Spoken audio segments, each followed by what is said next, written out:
Combien de fois j'ai entendu lors de compétitions ou de passage de grade, c'est qui lui? En désignant un des juges ou un invité qui remet des médailles, ou encore quand vous lisez qu'un tel est membre du Temple de la Renommée. En fait, c'est pour cette raison que la série Un entretien avec est conçue pour remédier à ça, puis apprécier à leur juste valeur des personnes d'exception. Aujourd'hui, c'est un judoka qui a marqué à sa façon le judo au Québec.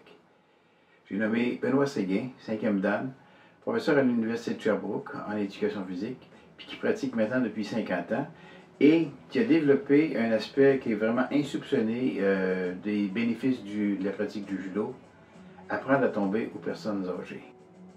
Benoît Séguin, que j'ai rencontré chez moi un après-midi de décembre 21. Sans plus tarder, on s'en va en entrevue. Ça a commencé, ça, Ben? Ben, moi, j'ai commencé avec toi. Là. Ben, j'ai commencé au cégep de Trois-Rivières. J'étais étudiant dans ma dernière année du cégep. Et je ne sais pas par quelle situation, j'ai découvert, je suis allé dans le gymnase, puis je vous ai vu faire du judo. Toi, Yves, puis ton groupe, là. Ouais. J'ai tombé En amour avec ça. en amour avec ça. C'est ce que je faisais avec mes frères, mais on ne savait pas que c'était du judo. Alors, nous autres, on faisait ça sans pelouse, on avait du fun, on se tiroyait. Puis là, j'ai découvert le judo. Ça, c'était en 60 et probablement 71. C'est exact. Quelque chose comme ça. C'est une bonne mémoire. Ouais, alors j'ai fait ça avec. Ça, c'était mon début. Avec René Roux, d'ailleurs, René Roux qui a continué, qui lui aussi est devenu ceinture. Carl Delisle, Yvon Delisle. J'ai toutes des vieilles photos de ça. Ouais, ouais. Après ça, tu es parti à Sherbrooke. Oui. Là, je suis parti à Sherbrooke. Ben, j'ai fait un an là. Puis après ça, ben, je suis rentré à l'université à Sherbrooke. Alors j'ai continué là-bas. Et même c'est toi qui m'as dirigé, parce que dans ce temps-là, à Sherbrooke, il y avait le Doc Lauzon. Oui. Puis il y avait M. Chaussé aussi, Robert Chaussé, qui faisait du judo. Et le Doc Lauzon, c'était comme.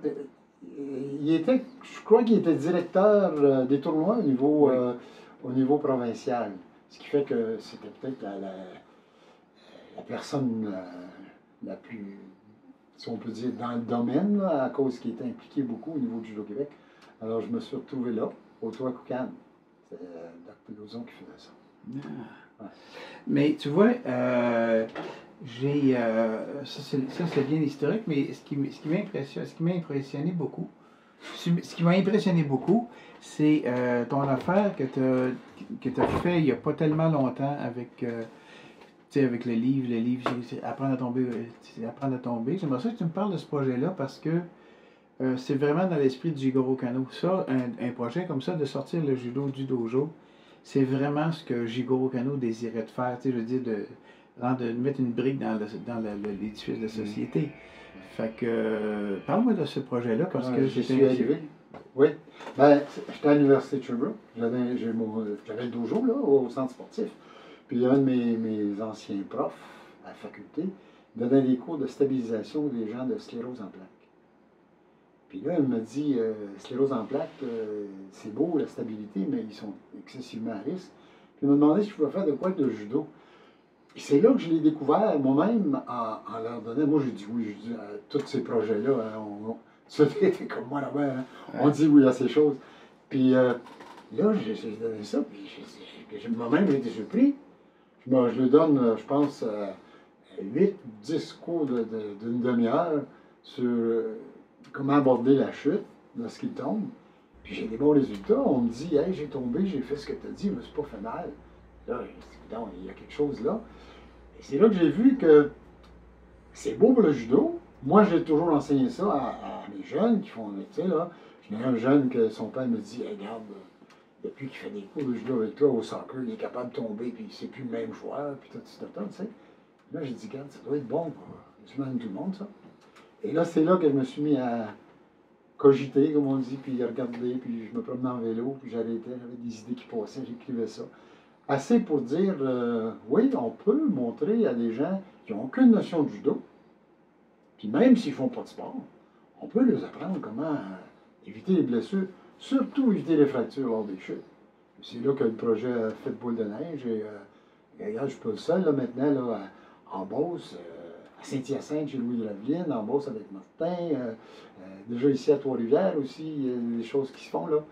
Puis ça commence à être connu dans la province. Là. En fait, pour moi, c'est quelque chose de majeur parce que ce sont des connaissances transférables. Mais en plus, Robert, je vais t'arrêter de dire, c'est transférable, mais pas seulement transférable. C'est qu'on a sur le terrain toutes les personnes qu'il faut, tous les gens du judo sont capables de donner ça. Tu comprends? Ils l'adaptent à leur façon, la façon dont ils donnent leur cours. Puis en plus de ça, bien, on met des. C'est sûr qu'on peut lui apporter des points qui vont aider par l'expérience qu'on a d'enseigner ça à les gens âgés ou comme toi, tu as fait, à d'autres clientèles. Mais on a les personnes sur le terrain qui peuvent amener ça à la société. Puis on a à la grandeur de la province, à la grandeur du Canada, à la grandeur de la planète. Maintenant, toi, tu as organisé, on revient à l'interview comme tel, toi, tu as organisé des championnats canadiens. Tu as été longtemps très, très actif dans la région. Parle-moi donc de ça, tes activités. Ben, j'ai été actif dans le sens que ça a varié un petit peu. J'ai été président de zone à l'occasion, puis à un moment donné, quand il est arrivé des gens, moi j'ai tendance, quand il m'arrive quelqu'un qui a un bon potentiel puis un bon bagage, j'essaie de profiter de ça, comme par exemple, à mon club m'est arrivé à un moment donné Lionel Langlais. Mais là, je ne peux pas laisser passer ça. Je ne peux pas laisser passer un gars qui est déjà haut gradé, puis qui arrive comme coach du Canadien, de l'équipe canadienne, puis il s'en vient à Sherbrooke. Alors, il rentre au dojo, puis je veux suivre les cours. Ben là, regarde, on peut faire plus que ça, là. On va. On va faire de quoi? Alors, moi, j'ai laissé de l'espace à Lionel. C'est la même chose dans la zone, quand il m'est arrivé des personnes comme Roger de Grandmont, qui avait une expertise dans la gestion et tout. Mais là, si toi, t'es président, tu dis, Caroline, c'est peut-être lui qu'il nous faut, pendant que moi, je fais d'autres choses. Alors, je suis venu plus souvent, plus autrement qu'autre chose, je suis venu comme directeur des tournois, là où j'ai fait beaucoup dans la zone, puis organiser des trucs. Mais je profitais de cet espace pour donner, comme par exemple Roger, comme je l'ai dit, ou Jacques Dussault, qui était de Magog. Lui ici, à un moment donné, est devenu président de la zone. Alors, il y a des éléments comme ça que moi, ma façon de voir les choses, c'était de la meilleure personne à bonne place, là, si c'est possible. En fait, c'est pour ça que c'est beaucoup de succès. Il faut savoir s'entourer, puis ça, c'est une science. Maintenant, tu sais, je veux dire, qu'est-ce qui va devenir l'Université de Sherbrooke dans 10 ans d'ici? Où tu vois le dojo de l'Université de Sherbrooke dans 10 ans d'ici? Ben actuellement, c'est Renato Donini, que plusieurs connaissent, qui a le dojo entre les mains. Parce que quand moi j'ai arrêté comme entraîneur, c'est lui qui a pris la relève. Puis quand moi j'ai arrêté comme entraîneur, ou du moins assistant-entraîneur, parce que Lionel était là, Lionel aussi a quitté pas longtemps après, c'est Renato. Alors actuellement, Renato, ça va super bien. Mais comme tous les clubs, ça le ralentit un peu à cause de la COVID. C'est sûr qu'aussi, on avait Robert Chaussé dans la zone qui a laissé. Alors là, c'est comme tous les autres, il y a du renouveau, d'autres personnes qui prennent ça à leur façon. Puis je pense que ça continue à rouler en estrie.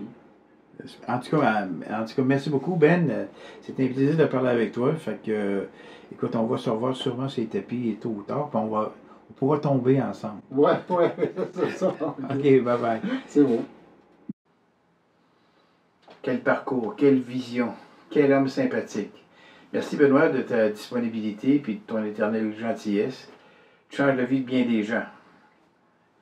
Si vous avez aimé cette vidéo, je vous invite à lever le pouce pour nous donner un like, comme on dit. N'oubliez pas d'activer la clochette pour les notifications si vous voulez recevoir d'autres vidéos.